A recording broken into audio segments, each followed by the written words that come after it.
I'm Father Chuck Tobin, the retired priest from here at St. Sabina, and I'd like to visit with you a little bit today about one of the corporal works of mercy. You know, it was Jesus who first said, listen, I was in prison, and you came to visit me. And everybody said, when did we see you in prison?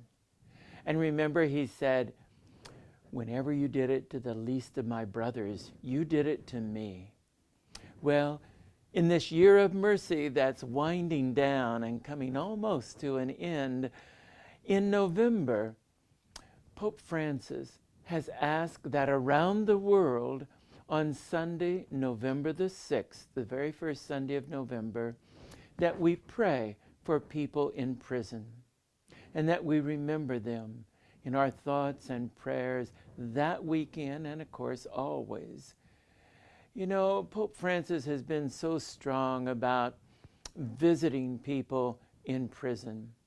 Right after he was made the Holy Father, almost immediately in March of 2015, he decided to go and to visit a prison on Holy Thursday, of all days. And it was normally the custom that the Pope would wash the feet of priests. Instead, Pope Francis went to this prison and he washed the feet of some of the prisoners, including some of the women and even those who were Muslim.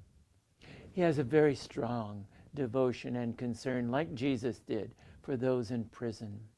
So on this date of November the 6th, a Sunday, it is a day that you and I need to also ask our questions about how often do we pray for and do we talk about it and try to encourage people to care for people in prison. In the United States, we have more people in prison per capita than anywhere else in the world. We especially have locked up a lot of people for long terms over drugs, often because we now have what we call rental prisons, prisons for profit. Those people have often encouraged legislators to encourage people to lock up more people. And so it is that Pope Francis, at every nation that he's gone to in visiting, including here in the United States, one of the first things he does is go to a prison. He did that here in Philadelphia, and when he did that, one of the things he spoke up about was he spoke against the death penalty, which is part of our doctrine as a Catholic Church, that we don't believe in killing people in order to say you shouldn't kill someone. So therefore, he asked that we not have the death penalty. But Pope Francis went another step forward and he said, you know, even to give somebody a life sentence is really a death sentence. And it is, because it means that they never get out. They never are rehabilitated. They never go back to their families or their communities. Pope Francis has been very strong about any kind of torture or any kind of solitary confinement.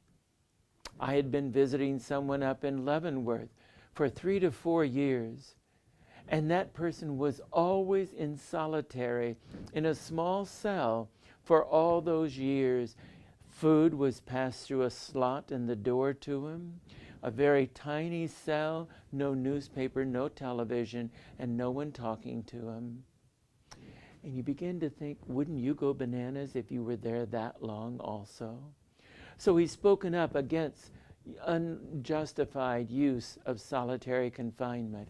He's also spoken up about some of the what you might call supermax prisons that go overboard in trying to crush people who are in prison. So on this day of November the 6th, I'm going to be going to a place called Bonne Terre here in Missouri. It's one of the prisons down south of St. Louis, long ways from here, where they execute prisoners. And on November the 6th, I'll be offering Mass there that day at the prison. I ask you, when you go to prison, when you go to Mass on that Sunday, Pray for those in prison, would you? Speak up as we're in this year of election about all of the people that are struggling and suffering because we so often overly crack down on those who are sent to prison.